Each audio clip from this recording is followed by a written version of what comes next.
Welcome to Storycomic Presents, where we interview amazing storytellers and artists. This is episode 154.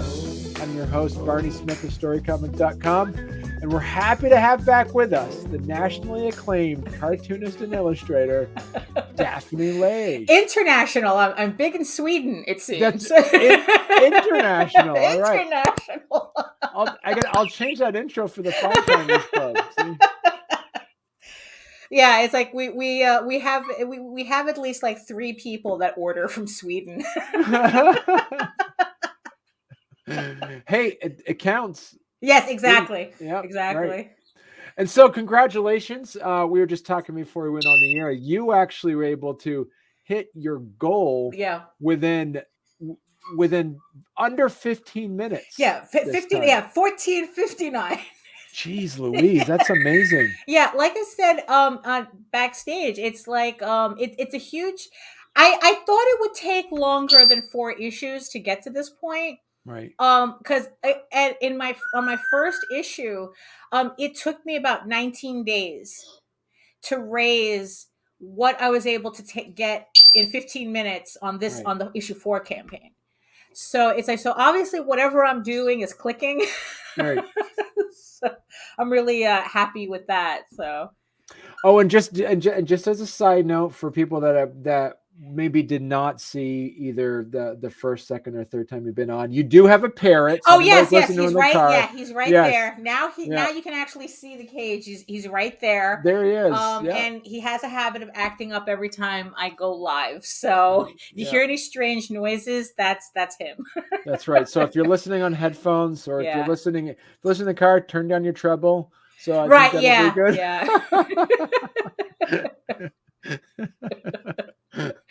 Now there's probably somebody like, I got to pull over because I forgot how to turn on my treble. So, right. So that's awesome. That is amazing that you're able to get it done in such a short period of time. Yeah. And it was within watching, and I was telling you before we went on the air, I was lurking on your live stream. You had 26 backers within the first 3 minutes or something outrageous. Yeah, no, it was like Best Buy on Black Friday. Yeah. I was just surprised at how the numbers started rolling once I went live. I mean, running a Kickstarter is always stressful. I mean, for me, it's like every time I run one, it's like I'm doing it for the first time. And mind you, between Egoraven, Tall Tales, and the Oswald Chronicles, I think I technically have either run or helped run about like 20 something Kickstarters. And yeah, you see, that's what he does. So, and each time it just feels like the first time, because every time we do a campaign, it's like we're learning new things on how to get things to work. Right. And with this one, what I was experimenting with was the whole pre-launch page idea, where it's like, you get people to sign up. You spend kind of like a month promoting a campaign that's not running yet. Right. Because the idea is that the bigger your pre-launch list, then it means that you'll have a larger, I guess like a larger opening, which makes the algorithm spread your campaign out further. Wow. So I guess so I guess that helped for this one. So although my husband JD Calderon, he complains like, why not just run a 60-day campaign instead of just promoting an empty launch page, free launch page. It's like, no 60-day campaign. No, not at all. Now, do you have, so as you mentioned earlier, is that this was one of the things you learned from this particular campaign was just the thing you learned was that whole pre-launch piece to it. Do you put a part of your success on how quickly you were able to hit your goal based solely on that, or also by the fact this is your 4th Kickstarter and people recognize? Well, I think it's a combination of both, because in the end I can't really pinpoint exactly like what's the one big thing. Right. Because it's all about like piling up all these little things to go for the one big thing, which is a successful campaign. And one of the patterns that I like looking for patterns in, especially having 4 campaigns, is that from like the first issue, I got like a lot of people who collected first issues. So, it's like, I did modest on the first issue. On the second issue, I saw a drop because everybody who collected first issues, they weren't interested in the second issue. Right. But then I gained all of them and then some on the third issue. And actually that gave me like the highest backer count that I've had so far in my solo campaigns. Wow. So everybody who was there for issue 1 skipped issue 2 but came back for issue 3. And what I'm finding now is that now whoever was at, I guess, picked up issue 3 are now staying for issue 4. Okay. So what that's telling me is that they're reading it. And they're collecting the story because they're reading it, not because of like I don't know, like algorithm gimmicks or something. So because in the end, it's like that's what I do the work for. Right. I do the work for people to read it. I want people to read it. So, and I hope that that they're enjoying it and they're being entertained by it. Because it's all, for me, it's all kind of meaningless if that doesn't happen. Right. Yeah. So, and because I, pulling it up and looking at it, you also have 13 people, but 13 backers for your catch up. Yeah. For the physical, and then there was about the similar number for the PDF. 17. Yeah. So that's 30 new readers. Yeah, exactly. That they're getting everything just so they can obviously catch up on it. And it's like, and that's people who are obviously hearing like either word of mouth, or they're seeing like other people, like how they're reacting to it, or anything, or they're just outright seeing that this is something that this is what they would be into. So instead of just testing a one issue, they're going, let me get the whole thing. Right. And it's like I said, that's exactly what I want people to do.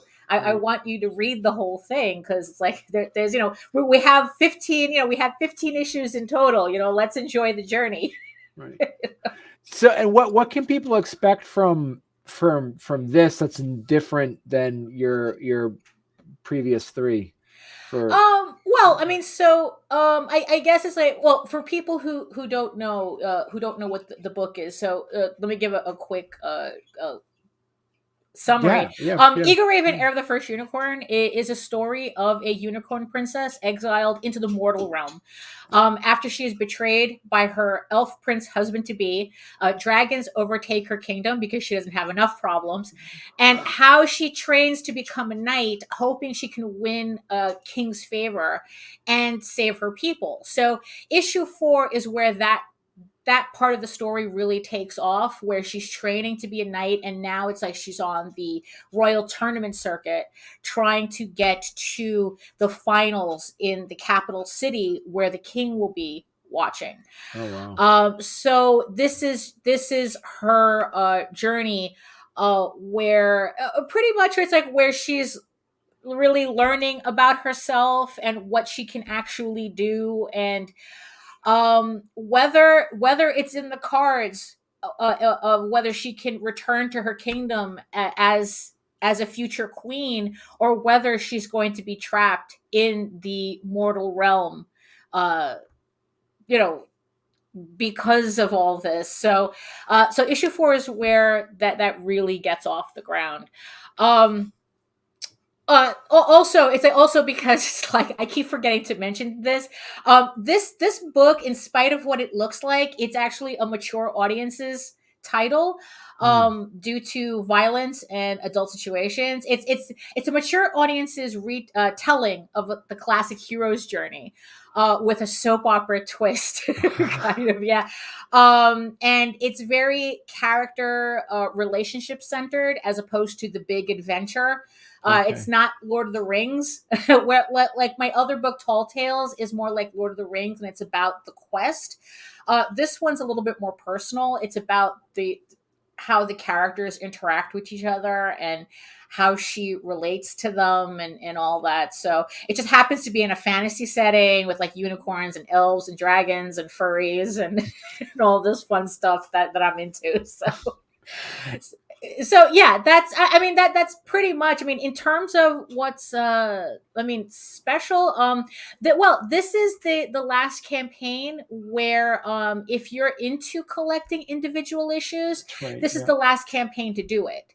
Because the campaign after this is going to be volume 1, which, just to show you how ahead of everything I try to be, I actually have that proofed already. So this is going to be the next campaign, probably around August, September, and it's going to collect the 4 issues, and once that happens, I'm cleaning the slate of all the individual issues, all the variants, everything. So if you're the type that likes to collect like issues 1 through 4, after this campaign, I'm going straight to 0 on my stock. So that's really the thing that makes it unusual, because I was doing the math on it, and the amount of comics and variants I would have for a 15 issue series would just be, it's like, no, that's ridiculous. I cannot possibly do that. So I have to make it easy for myself. So it's going to be volume 1. And then after that, we start again with issue 5. So that's a good point. Do you see that, as you've been doing this for a while, that depending on the Kickstarter, that it might depend on who your audience is, where this might be more of a collector's Kickstarter, where then when this comes out of the trade paperback, this might be for the reader, someone that just wants to... Oh no, that's I'm pretty much expecting the trade paperback to do about half of what my individual issue campaigns do because of that. There's a lot of collectors on Kickstarter. They love the variant covers, which I have plenty of on this campaign. And the trade paperback are for people who don't want to bother with that. So it's kind of a different audience, and a more kind of like conservative audience. I mean, conservative in a way that it's like that they just want to, they want to buy the book to read it.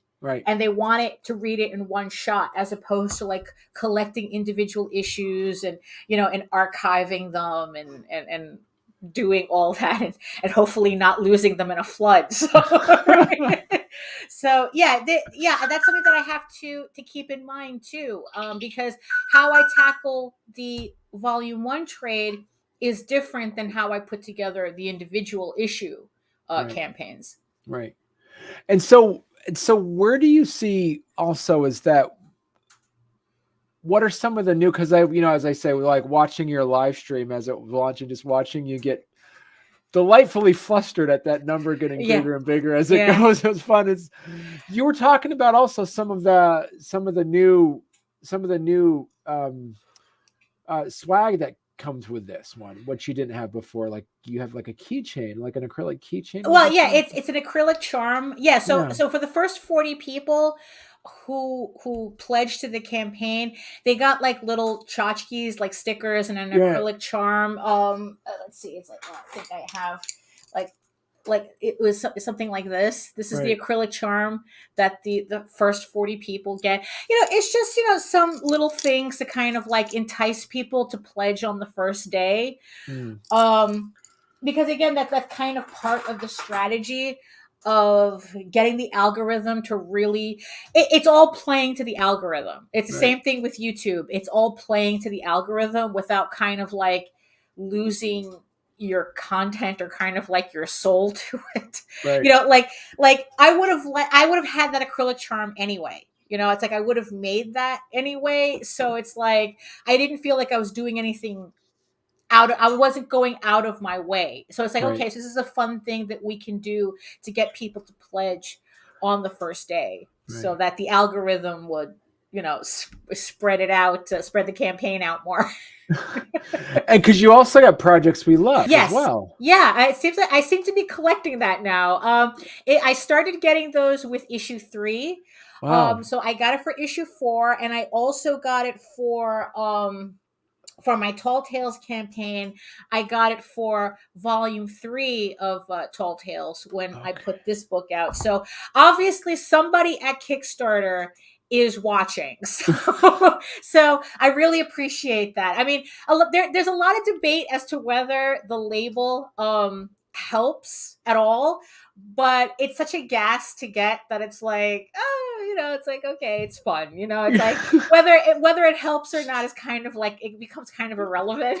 It's like, thank you. It's kind of, just say thank you and move on type of thing. Yeah. And you had, and so let's talk about a bit as well as like some of the stretch goals that you have on here. We talked last time on there about your trading cards. Yeah. I love the trading cards. I enjoy trading cards too. I think they're fun to make. It really made me think about which characters get showcased. Right. And I just like the idea of adding to them. Just having a collection. I think that they're a neat way to collect art, because you can get like sheets, and you can like put them together like this. Right. So it's like they're so easy to to just like I said, to just collect them, and I like trying to to writing the bios on the back, and it's just so fun. I try to make everything that I do for these campaigns something that's fun for me to do. Because it's like I have to enjoy this process just as much as I like I want people to enjoy getting them. So so the trading cards is something that I enjoy doing. And it's like, and it allows me to do the character bios. So it's kind of like a little shorthand. It's like, oh, who's that? Oh, here's the card. Let me see who they are. Kind of like a Cliff Notes. So I'm kind of curious too, like talking about like the business and the preparation behind the Kickstarter. When you create these stretch goals, you already have these made, correct? Or what do you mean? Like physical? Well, because they're not physically made yet. I ordered them after the campaign. Although these cards that I had from the previous campaign, I obviously have already. Right. Yeah. So what would be, so is there a point where, say, because as we know, we have like a lot of comic creators that listen and watch the show, and is that like a use it or lose it situation? So hypothetically speaking, say you didn't reach the $2,000 goal. Right. Would you then say, well, no more Alaric, we're never going to make that? Or would you say, I just have to put it off till the next Kickstarter? Right. I would do that. Like it would just get postponed, as opposed to, because I enjoy making these cards, and it's like, it would like the thing with the sticker. Like right now we're kind of gunning to unlock the sticker, and which is funny. A funny story about that sticker. On my previous campaign, I had used that image as just a graphic design element. I wasn't using it for anything. I mean, it wasn't pointing anything out. But what happened was that so many people thought it was a sticker that when they got their packages, I had people contacting me going, oh, hey, the sticker is missing. And I go, what sticker? And they said, oh, the one with the unicorns on it. It's like, no, that's not a sticker.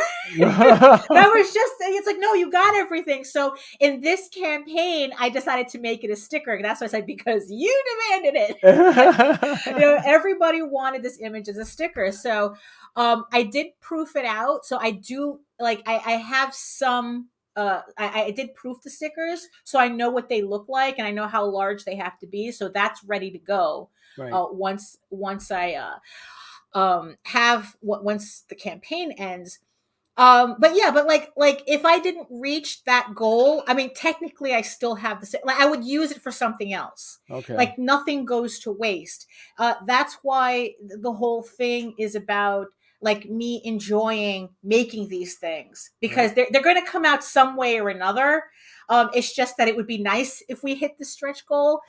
But the thing is though, the one stretch goal that I'm really pushing for, and this one it is the 8-page story. Okay. Right, because one of the things that I do as part of kind of like my world building, just in general, like it's kind of like a world building exercise, is I make these little vignettes, because I guess it's like there's always that question: are you a plotter or a pantser? Right. And I've decided that I'm a pantser. Like, even though I have the 15 issues, the story for that done, the world building, I'm literally still world building as we speak. Like I world build just enough to tell the story, and then I save like the world building, like actual world building, for later when I need it. So what I've been doing is I've been doing like these little short stories, these little vignettes, just to get ideas out of my head and onto the computer or onto paper or wherever. And then some of the stories I there's some stories where I can actually translate into comics. And they're parts, they go along with the main storyline, but they're a little too, I guess, like they couldn't be part of the main storyline because they would just slow everything down. They're kind of like clunky story wise. Like they really don't belong, but they add to the world. You know, you get to know other characters better, and this, that, and the other thing with these little side quest kind of stories. So this would be the first one of that I will actually print. Okay. So this is an 8-page story that takes place before issue 1, and it's Prince Aurelian going on pretty much a malevolent errand. He makes a deal, a side bargain. Not only is he making a bargain with the dragons, but he makes a side bargain with a witch to, you know, just to like really really get what he wants. You know, it's like, and to really show what kind of character he really is. Like if people reading the main story, like they don't get it how much of a villain he is, this is the story that does it, you know. Okay. So but like I said, it wouldn't have flowed right in the main storyline. Right. So I'm doing it like this. So this is kind of like the stretch goal that I'm really want to unlock. Because if I don't print it here, it's going to be printed eventually when I collect all of those short stories together in its own trade paperback. But that trade paperback is not expected to come out until after the 15 issues. Right. So this is a way for these short stories to kind of get loosed in the wild now, as opposed to for everyone waiting until like 2025. Right. So it's, but again, like these are things that I do for fun, and they're going to exist anyway. Right. But you know, this is just kind of like a way to liven up the campaign a bit. Right. So that brings up another question I'm wondering about, is like, when you create those stretch goals, do you make the stretch goals based off of what you think your backers are going to want, or do you make the stretch goals based off of the things that you want to make? That I would like to hope that the things that I make are something my backers would want. Right. Honestly, that's I mean, I guess I kind of, I'm a little selfish like that I'm making stuff for me first, and then hoping that it's enticing enough that the backers will want it. Right. That's why I'm kind of hoping that it's like, you know, you want to see an 8-page, an extra 8 pages in the book, right? That's like, it's like that's what I'm hoping. Right. Especially for something that is as time consuming as making new pages. Right. Like I would hope that backers would see a value in that. Right. It's like more pages to the comic as opposed to just getting a sticker or a trading card. Right. They're actually getting expanded story. So, and I'm going to find out in this campaign if this is something that people want. Well, I mean, it's the fact that this was funded so quickly. Yeah. It shows that you do have backers who want to read it. Yeah. So it's as you're pushing out the last week to make sure that you can get yourself tipped over to. Yeah. And what's the standard number of stretch goals that you see as important to have?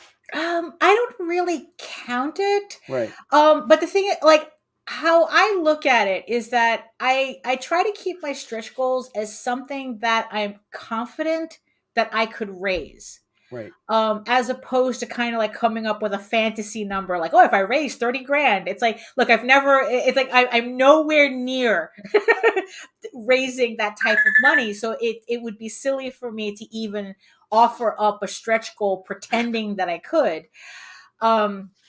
So the amount of stretch goals, like pretty much for this campaign, how I looked at it's like I made 5,000 on my last campaign. Right. And then my question was, okay, could I get it to 6? How do I get it to 6? Right. And this is pretty much me trying to figure out whether I can get it to 6. So, which is why, I offered up the more ambitious stretch goal for that, the 8 pages. Right. Like I said, it's the most time consuming. It's like, yeah, I could offer up another sticker or another trading card, but, I really wanted to give people something that I feel is worth that money. Right. Right. It's like, yeah. So it's like, okay. So it's like, which is the stories. And I have more. So not for the trade campaign, but when I go back to issue 5, it's like, there's going to be more of these stories that I'm going to unveil. And the next story after that, depending on whether I can make it to 6 on this one. So like on issue 5, it's like, okay, I have a 12-page story. What do I get for that? It's like, so it's kind of like playing around with numbers. And I try to be realistic with my numbers so that it's still like a goal that I need to work towards, but at the same time, there's still a level of achievability that I think that, like, so that the backers feel like, oh, there's a chance, as opposed to like, oh, you're never going to make 10 grand. You're not going to make 10 grand on this. So, I'm not, why? Like that could be a turnoff for people. Like what I learned on my first campaign, I had set the goal to 500 because I wasn't sure how people were going to react to it. And what I found was that I had set my goal too low because people got suspicious. Why is your campaign set to 500? And it's like, oh, because I can, it's like, but so on my next campaign, I made sure to raise it so that it's more of a number that I guess backers feel more confident about, which is kind of funny to see it in action, but that's exactly what happened. So the same thing happens if you set your goal too high. Is that people like they can kind of sense whether you're going to make it or not. Right. Yeah, and I have a friend, Robert Multari, who runs Nightwolf, which, by the way, I have a crossover print with him. So if you support both Egoraven and Nightwolf, you get an exclusive crossover print. Oh, cool! And yeah, and when he started his journey on Kickstarter, he just out the gate was asking for $20,000. And his campaign failed because nobody heard of him. It's like, why are you asking for so much money? But if you follow his trajectory through his campaigns, you see where he learned from that. Where it's like, okay, he knows to ask for this much. And then he started slowly growing it. Now his campaign, he doesn't have to worry about raising 20 grand because he does that naturally now. Right. So that's what I'm hoping to get to, that it's like that I can like naturally grow my campaigns so that the numbers are never unreasonable. Right. Yeah. Right. And so, and as you mentioned before, so there's a sweet spot where if you're launching your first campaign, so Yeah. for folks that are listening or watching, they're thinking about doing your Kickstarter, you don't want to make it too low, but you also don't want to make it too high. Yeah. So as comic books go, it's different than if someone's doing a board game. So what would be a good, from your experience, and what would be a good safe number to make your first Kickstarter goal? Well, if it's, I mean, depending on the type of book, because it's right. there's some like there's some books that are kind of on trend, which will do better regardless. So you can safely set your goal higher, but I wouldn't, for a first timer, I wouldn't recommend anything above like 1,500. Don't go below 750, but don't go above 1,500 either. Especially if you're a first timer, because you want to be able to get a sense of what you can actually do on Kickstarter, so that you have that base for all your comparisons. So it's like, okay, if you set your goal to 750, but you raise 2,000, then on your next campaign, you can safely set your campaign to 1,500. Because also the trick is that you don't want to make your goal exactly what you can raise. Right. So because you want to set it like a little bit below, because again, you're playing to the algorithm. So if you can raise 2,000, set your goal to 1,500, so that like every time you raise more money, the algorithm goes, oh, you made 110%, you made 115%, and that actually sends out, that actually counts, as opposed to asking for 2,000 and only getting 2,000. Right. So it's playing around with those numbers. Like I said, it's playing with the numbers. You play with the algorithm. It's kind of obnoxious, but unfortunately, it's a reality of what we need to do. Right. And also the thing is that never. This was going to be a little weird, but it's like I know that there's like I'm in a position where I do everything myself, so I don't have a lot of payout. It's like I have a woman that does my flats, but the amount of money is it's kind of negligible for me. So it's not like I have to ask for a lot of money to pay out for people. Right. So, but the thing is though, is that you don't want to ask for 100% of what you're paying out as your goal, because this it's kind of like you're playing with optics at this point, because it's like, if you're not willing to put up your own money to support your work, right, why should I do that? Right.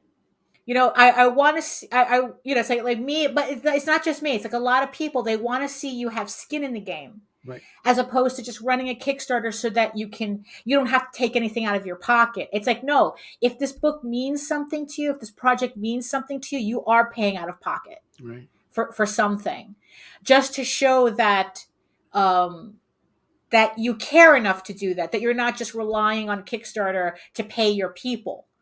So that's also something to keep in mind as well. So you don't, so it's like if it costs you $5,000 to pay out, you don't want to set your goal to $5,000. You want to actually be under, because also there's a benefit to sweating. Yeah, there really is. I think that the last thing you want to be on a crowdfunder is complacent with the work you have to do.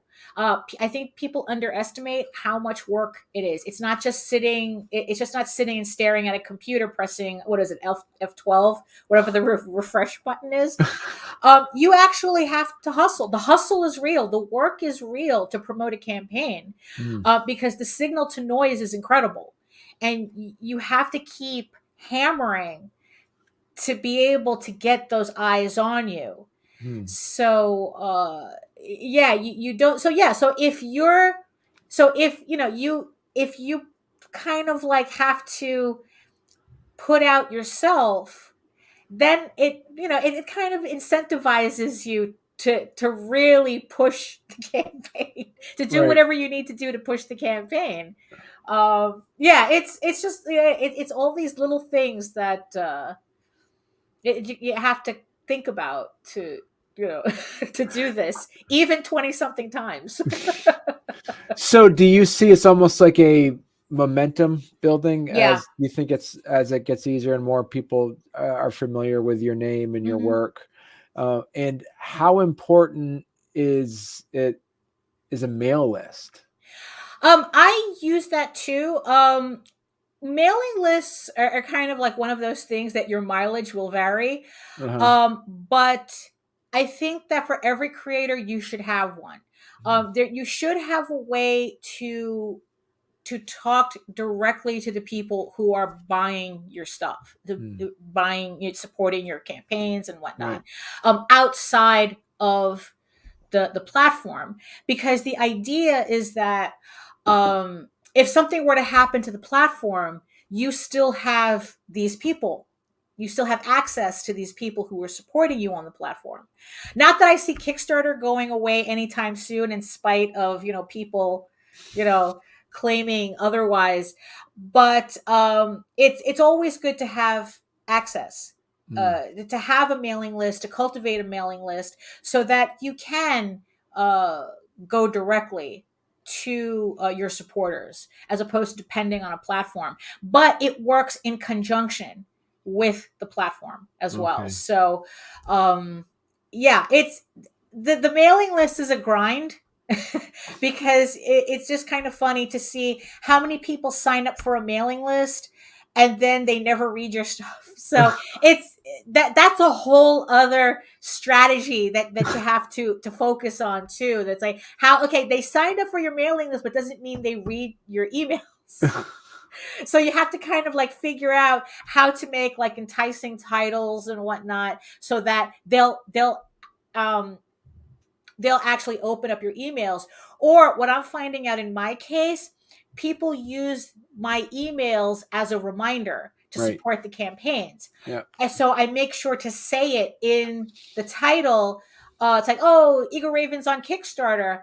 They never open it, but I still get the result I want because they read the title. It goes, oh yeah, Egoraven's on Kickstarter, and they go to Kickstarter. Right. So even though they don't open it, I'm still getting the result that I want. So it's talk, yeah, it's a lot of things you have to mitigate.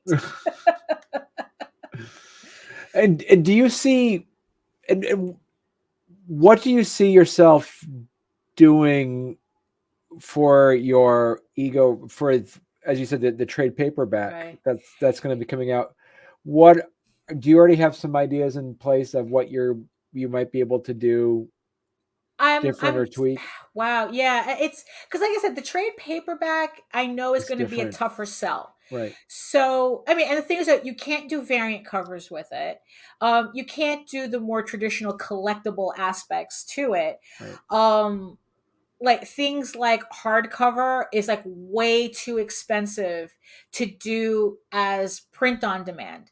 Mm. I was just pricing out hardcovers, and it's extremely cost prohibitive at the amount of copies that I'm selling at this Mm. time. So it's not like I can do a lot in terms of how I can make the campaign special. So the thing that I had to that I'm kind of playing around with, that I'm probably going to run with, is the idea of original art bookmarks.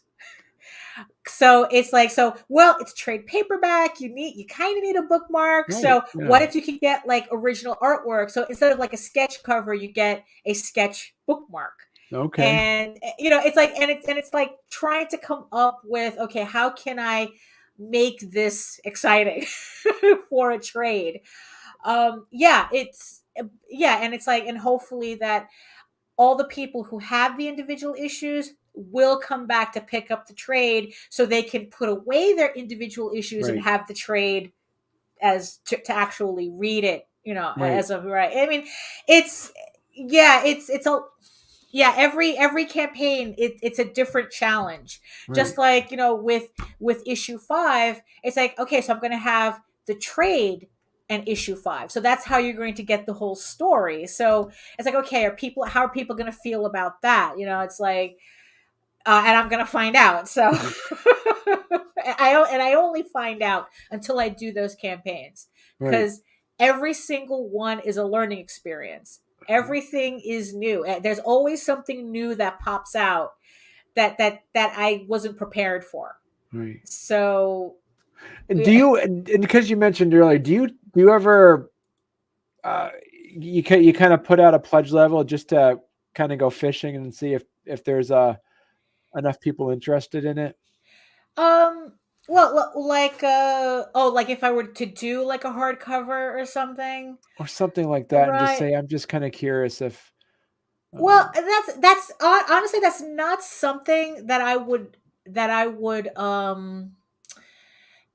do as a level, because I kind of look at these as commitments. right. And I wouldn't want to do a level that I couldn't commit to. Sure, So sure. Yeah. yeah, so I like I said, the hardcovers are very expensive. So even if I wanted to find out if people wanted them, I wouldn't do them as a level, because if people did buy them, I'm committed to making them. Right. And I don't, want to, say, oh, just joking. I Mm, never want to do that to anybody on a Kickstarter. I take the only experimental thing that I did was the early bird special, where okay. if you pledged within the first 48 hours, you saved like $10 off the catch-up level. Right. So you paid $40 instead of 50 for 5 books. So that was like kind of like the only thing that I would experiment with, but that was more again to get people to pledge on the first 48 hours, which I was told is the most important. Mm, um I guess it's most important for a campaign, is that time. right. So that, I mean, I think that worked well, so it is something that I would like to do again. So I just have to, see how I would do that for the trade paperback. So Right. yeah. Yeah, and so like as you're saying, I mean, we really as your tier levels go, you still have your PDF and then Hmm. your physical copies. Yeah. And we've talked many times about your hologram, Oh yeah. the metal. Those are some of the ones that you I think it was a few episodes ago you were talking about how you just were really interested to see how it was going to look. Right. Right. And yeah, so it's like all the shinies. I love Yep. shiny. Um, so that's why it's like I love the hollow, the rainbow hollow foil covers. I love the silver foil covers. I love the metal bookmarks. Right. It just seems, I don't know, it just seems like a very, like I said, you know what, I don't put anything in a campaign that I wouldn't own. Okay. All right. That's kind of how I look at it. It's like, if I wouldn't have it, I don't put it on a campaign. Because the thing is, though, it's like, technically I need to make these things. Right. So if I wouldn't want to have them in my house, why would I make them, right? um so yeah, so and this here is one of the exclusive variants, but like I said, this is with this campaign. With the yeah. I'm discontinuing everything. Right. So so that's a variant that I'm only printing to order. So Wow. I'm not going to have any extras after the campaign. Like that's special variant. Right. So but yeah, that's everything. Yeah, so everything I have here is because I want them. That's a good Yeah. point. Yeah. Yeah. Yeah, and you do have your standard, like you do. You have Yeah. your virgin cover, your Hmm. black and white cover, and then your rainbow Yeah. hollow foil Right. covers and Yeah, those. the black and white is actually silver foil. It's the line art printed on Oh, right. silver Okay. foil, which is very, very nice. I mean, sometimes I decide I like those better than the hollow foil ones. Right. Because it's like even though the book is in color, I enjoy my inking, and this is a good way to show it off. So, so yeah, I was very happy with how those covers come out. Right. Cool. I like you. We're knocking on our hour mark, but Yeah. I wanted to say congratulations on hitting your goal. Thank you, thank you. I'm hoping I'm hoping we can.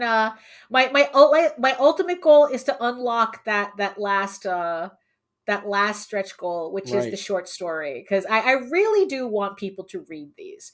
And Right. if people are enjoying the main story, I think you guys everyone's going to enjoy these short stories, because this one's the only, I think, like really dark one in the entire series.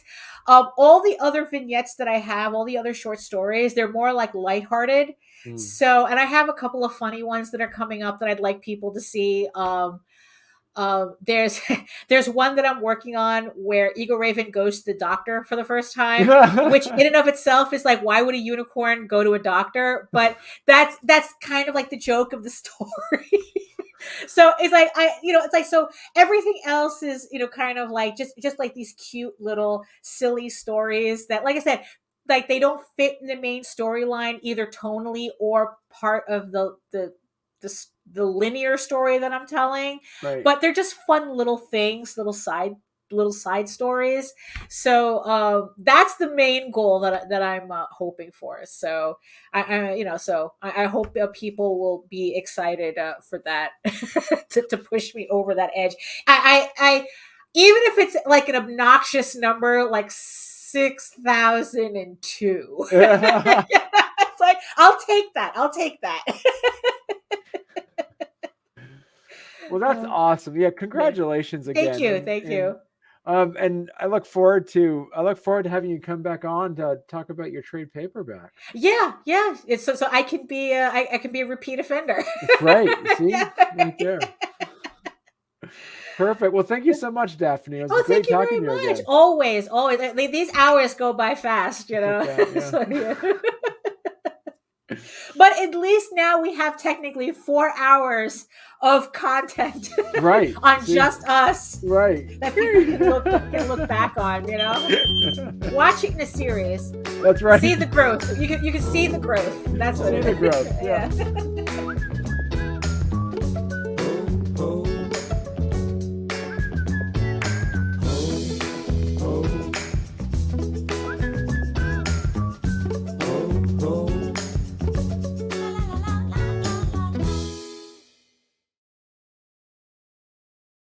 I think you are like the first person to be here 4th time. So yeah.